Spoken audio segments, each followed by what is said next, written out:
kebutuhan ekonomi menjadi problematika masyarakat kita hari ini. Sejatinya keluarga, terkhusus ayah, adalah tulang punggung untuk memberikan nafkah kepada anak dan istri. Namun kenyataan itu berbeda dengan Rizky, remaja yang berusia 15 tahun, yang seharusnya menikmati indahnya menuntut ilmu, namun harus berhenti sekolah dikarenakan seorang ayah Allah panggil lebih dahulu, dan seorang ibu yang hari ini sampai dengan detik ini tak memiliki kabar. Rizky berusaha untuk membantu mencukupi ekonomi keluarga, namun karena usia yang terlalu muda, sehingga Rizky berinisiatif demi memenuhi kebutuhan keluarga. Akhirnya ia mencari jalan, yaitu meminta-minta yang berlokasi di Pertamina. Assalamualaikum warahmatullahi wabarakatuh. Kami mahasiswa Pasca Sarjana UIN Sumatera Utara hari ini melaksanakan riset tinjauan lapangan. Nama saya Muhammad Amin. Saya Andre Nova Barera. Saya Sukandi. Kami melaksanakan tinjauan riset lapangan, yaitu berlokasi di Tanah Tinggi, Kota Binjai, dengan tema peminta-minta mengatasnamakan anak yatim.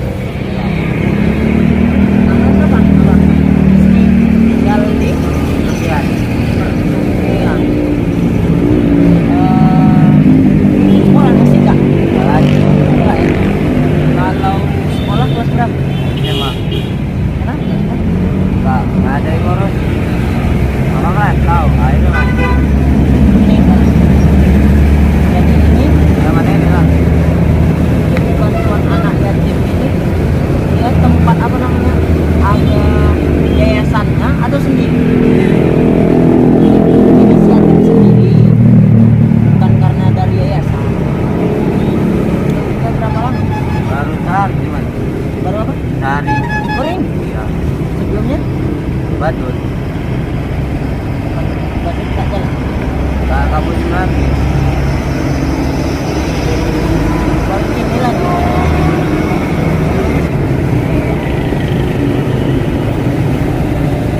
Jadi bukan yayasan ya, itu sendiri ya. Jadi tujuannya untuk menghidupi sendiri, bukan untuk yayasan. Berapa dapat? Masih gini man, 30.000 man. 30.000. Semalam udah mulai? Belum ada, baru mulai. Yang lainnya banyak bang. Banyak ya? Kawan-kawan juga? Satu kampung? Tak beda kampung lah, kawan. Kalau kemarin jalan? Ya. Kalau uang dapat banyak untuk makan sama jajan. Nenek juga? Orang tua tahu? Tidak tahu. Ini orang tua itu masih ada? Masih. Bapak nggak ada, Bang ada, Mama ada. Rumah saudara? Empat. Ya deh. Aku ada ketiga, yang kedua lagi udah kawin. Yang kecil? Sekolah, kelas 6. Jadilah, ini misalnya dapat lumayan di hari itu, mau dikasih ke orang tua atau untuk pakai sendiri? Tidak mandi. Sendiri mandi. Mama kerja apa? Malaysia. Ya. Berarti tinggal sama siapa? Nenek.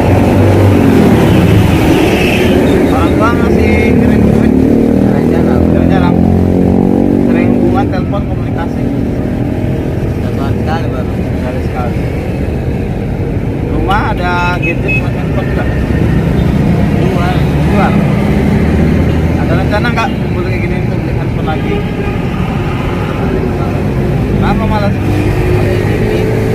Ada TV. Karena anak sekarang kan suka main handphone. Nanti di rumah main handphone kemana lari ya? Main melawan. Ya. Kalau ada yang kecil itu ada handphone? Nggak ada. Ada. Jadi handphone biasa itu. Ya lah. Siapa yang punya handphone itu? Ibu kami. Kangen nggak sama mama yang di Malaysia? Kangen, tapi ini jarang.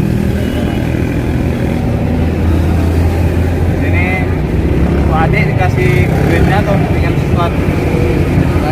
Apa duitnya? Apa? Ya. Kan pagi makan siang, sore malam. Berarti mulai hari ini dan seterusnya rencana mau berlanjut gitu?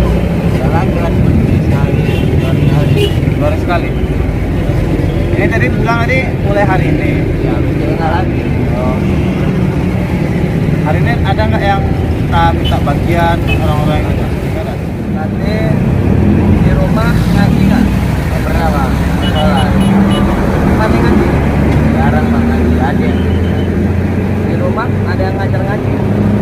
ada sih. Nggak ada. Belajarlah ngaji. Nanti kan kalau ngaji Muslim kan? Betul. Islam kan? Padang, Pak. Nah, Padang. Jadi kalau mengaji nanti kalau udah pandai mengaji tentunya pandai sholat. Ya ada mandi. Kita pandai sholat. Baca-bacaan sholat kita tahu. Jadi di rumah ngaji sholat biar rezekinya lancar. Nah, terus ini sekolah nggak lagi ya? Nggak lagi lah. Nggak lagi. Kelas berapa berhentinya sekolah? Mau rencana orang mau nak mau sekolah lagi SMA memang. SMP SMA. Ini mau mas, ini mas SMP. Udah tamat SMP belum? Udah. Mau masuk SMA. Jadi nanti lanjutkan sekolah. Kalau ada rezeki, sekolah SMA kan nggak bayar kan, negeri kan. Nah, jadi lanjutkan SMA sampai cita-cita. Badan tinggi bisa jadi tentara ya, bisa ya. Nah, jadi tentara, jadi polisi. Kalau nanti nggak ada duit kuliah ya. Jadi banyak sholat, ibadah. Jadi jangan terlalu berharap sama jangan main-main judi ya. Dari video yang kami tampilkan, maka dapat ditarik kesimpulan bahwa meminta-minta bukanlah sebuah tindakan atau pekerjaan yang dianjurkan oleh agama, namun sebaliknya sangat-sangat dilarang oleh agama, karena yang terbaik itu sesuai dengan sabda Rasulullah Sallallahu Alaihi Wasallam, al-yadul ulya khairum minal yadis sufla. Tangan di atas itu lebih baik daripada tangan di bawah. Bermakna bahwa memberi lebih baik daripada meminta-minta.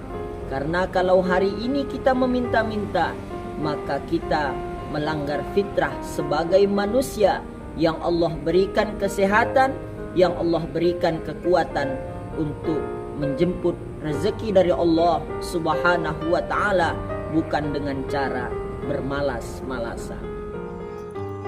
Dari hasil kesimpulan wawancara saya dengan Ananda Rizky, bahwa dapat saya tarik sebuah pemahaman dia melakukan minta-minta dengan mengatasnamakan anak yatim adalah karena faktor sosial, di mana dia merasa kekurangan dalam segi hal-hal kebutuhan.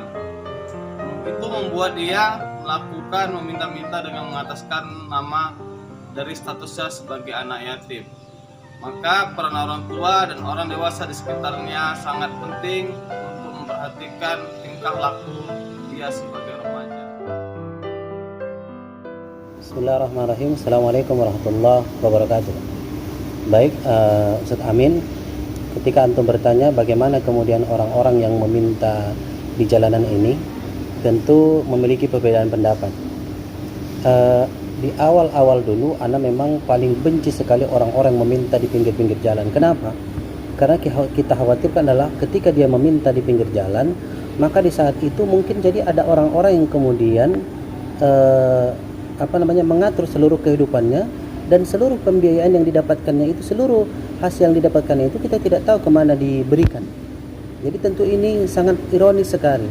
Siapa yang kemudian meminta-minta, umat Islam yang minta-minta, tapi kemudian pengelolaan siapa? Yang paling kita khawatirkan adalah ada orang-orang tertentu yang kemudian ketika mereka meminta pada saat itu, maka hasilnya itu juga dibagi bagi para preman-preman yang kemudian mereka menggunakan bisa jadi untuk beli minuman keras dan lain-lain, dan ini tentu suatu hal yang tidak baik gitu. Tapi di balik itu akhirnya beberapa tahun kemudian Anda berubah pendapat mengenai ini. Jadi ketika ada yang meminta-minta seperti ini, maka yang pertama ada juga Anda sepakat dengan para ustaz, maka ketika ada yang meminta-minta maka berikanlah. Karena kita khawatir boleh jadi memang dia sangat membutuhkan sekali, atau boleh jadi memang bukan hanya kebutuhan sekali, tapi pada saat itu Allah sedang menitipkan dia untuk kita, lalu kemudian kita harus memberi kepadanya. Artinya Allah sedang menitipkan rezeki kita buat dia. Tentu boleh jadi ini sudah di